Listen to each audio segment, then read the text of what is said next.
আসসালামু আলাইকুম। জানিয়ে দেব এই মুহূর্তে হাতে পাওয়া সর্বশেষ ভয়ঙ্কর কিছু আন্তর্জাতিক আপডেট বাংলা সংবাদ। শুরুতেই থাকছে সংবাদ শিরোনাম। শুরুতেই জানিয়ে দেব গাজায় অনাহারে শতাধিক শিশুর মৃত্যু। সর্বশেষ থাকছে গাজায় ইসরায়েলি হামলায় প্রাণ গেল 100 ফিলিস্তিনির। এতক্ষণ শুনছিলেন সংবাদ শিরোনাম, এবার বিস্তারিত। প্রিয় দর্শক, আপনি যদি এই চ্যানেলে নতুন হয়ে থাকেন, ভিডিওটি দেখতে দেখতে চ্যানেলটি সাবস্ক্রাইব করে আমাদের সাথেই থাকুন। গাজায় অনাহারে শতাধিক শিশুর মৃত্যু। ফিলিস্তিনের অবরুদ্ধ গাজায় ইসরায়েলি অবরোধের ফলে অপুষ্টি ও অনাহারে 100 জনেরও বেশি শিশুর মৃত্যু হয়েছে। বুধবার জাতিসংঘের ফিলিস্তিনি শরণার্থী সংস্থার প্রধান জেনারেল ফিলিপ লজ্জারিনি এ তথ্য জানিয়েছে। লজ্জারিনি এক বিবৃতিতে বলেন, অপুষ্টি ও ক্ষুধার কারণে কমপক্ষে 100 শিশু মারা গেছে। তিনি বলেন, 2023 সালের অক্টোবর থেকে ইসরায়েলি বিমান হামলায় ও গোলাবর্ষণে 40,000-এরও বেশি শিশুর নিহত বা আহত হয়েছে। তিনি আরও বলেন, গাজায় কমপক্ষে 70,000 শিশু আনুষঙ্গিকহীন ও বিচ্ছিন্ন। এছাড়া 10 লাখ শিশু গভীরভাবে আঘাতপ্রাপ্ত এবং শিক্ষা থেকে বিচ্ছিন্ন। ইউএনআরডব্লিউ এর প্রধান আরও বলেন, শিশু তো শিশুই।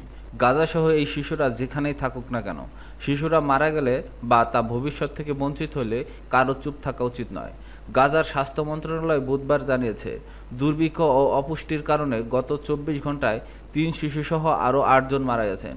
এর ফলে উপত্যকাটিতে মানবিক সংকট আরও গভীর হওয়ার সঙ্গে সঙ্গে দুর্ভিক্ষে মোট মৃতের সংখ্যা 235 জনে দাঁড়িয়েছে, যার মধ্যে 106 জন শিশু রয়েছে। গত 2 মার্চ থেকে গাজার ক্রসিং বন্ধ করে রেখেছে ইসরায়েল, যার ফলে উপত্যকাটিতে কোনো মানবিক সহায়তা প্রবেশ করতে পারছে না এবং অঞ্চলটি দুর্ভিক্ষের দিকে ঝুঁকে পড়ছে। তবে এখনও সীমিত পরিমাণ ত্রাণ গাজায় প্রবেশের অনুমতি দিয়েছে তেল আবিব, তবে তা গাজার অনাহারী জনগোষ্ঠীর চাহিদা পূরণের তুলনায় অনেক কম। প্রতিবেদনে আরও বলা হয়েছে, গাজার জনগণের ন্যূনতম মানবিক চাহিদা পূরণের জন্য প্রতিদিন প্রায় 600 ত্রাণের ট্রাক এবং 50টি জ্বালানি ট্রাকের প্রয়োজন।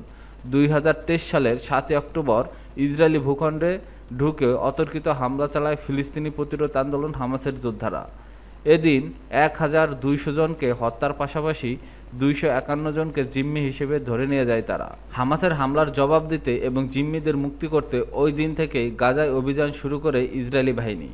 15 মাসেরও মধ্যস্থতাকারী বেশি সময় ধরে টানা অভিযানে চালানোর পর যুক্তরাষ্ট্র ও মধ্যস্থতাকারী অন্যান্য দেশগুলোর চাপে বাধ্য হয়ে গত 19 জানুয়ারি গাজায় যুদ্ধবিরতি কার্যকর হয়। কিন্তু বিরতির 2 মাস শেষ হওয়ার আগেই গত 18 মার্চ থেকে ফের গাজায় অভিযান শুরু করে আইডিএফ।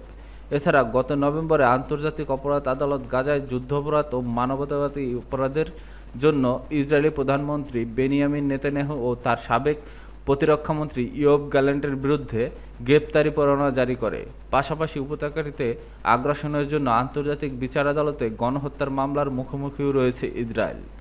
গাজায় ইসরায়েলি হামলায় প্রাণ গেল 100 ফিলিস্তিনির। ফিলিস্তিনের অবরুদ্ধ গাজা জুড়ে চালানো ইসরায়েলি হামলায় একদিনে কমপক্ষে 100 ফিলিস্তিনি নিহত হয়েছেন। এর মধ্যে শুধু গাজা সিটিরই 51 জন। বৃহস্পতিবার 14 আগস্ট এক প্রতিবেদনে তথ্য জানিয়েছে সংবাদ মাধ্যম আল জাজিরা। চিকিৎসা সূত্রের বরাতে প্রতিবেদনে বলা হয়েছে, গাজায় বুধবার ভোর থেকে শুরু হওয়া ইসরায়েলি হামলায় অন্তত 100 ফিলিস্তিনি নিহত হয়েছে। এছাড়া অবরুদ্ধ উপত্যকার উত্তরাঞ্চলের হামলায় আরও তীব্র হয়েছে, যেখানে শুধু গাজা সিটিতেই 61 জন নিহত হয়েছেন। গাজা সিটির উত্তরে ত্রাণ বিতরণ নিশ্চিত করতে চেষ্টা চালানো লোকজনের উপর ইসরায়েলি বিমান হামলায় বুধবার অন্তত 12 জন নিহত হয়। দক্ষিণ গাজার নাসের হাসপাতালের তথ্য অনুযায়ী রাফা উত্তরে একটি ত্রাণ বিতরণ কেন্দ্রের কাছে ইসরায়েলি সেনাবাহিনীর গুলিতে অন্তত 16 জন নিহত হন। গাজার জরুরি অ্যাম্বুলেন্স সেবার হিসাবে উত্তরে ত্রাণের অপেক্ষায় থাকা মানুষের উপর গুলিতে আরও 14 জন নিহত এবং 113 জন আহত হন। সব মিলিয়ে খাদ্যের সন্ধানে থাকা অন্তত 37 জন এদিন নিহত হয়। এদিকে দুর্ভিক্ষ অপুষ্টির কারণে গত 24 ঘন্টায় 3 শিশুসহ আরও 8 জন মারা গেছেন বলে জানিয়েছে গাজার স্বাস্থ্য মন্ত্রণালয়। এর ফলে উপত্যকাটিতে মানবিক সংকট আরও গভীর হওয়ার সঙ্গে সঙ্গে দুর্ভিক্ষে মোট মৃতের সংখ্যা 235 জনে দাঁড়িয়েছে, যার মধ্যে 106 জন শিশুও রয়েছে। 2023 সালে 7 অক্টোবর ইসরায়েলি ভূখণ্ডে ঢুকে অতর্কিত হামলা চালায় হামাস। এদিন 1200 জনকে হত্যার পাশাপাশি 251 জনকে ধরে নিয়ে যান।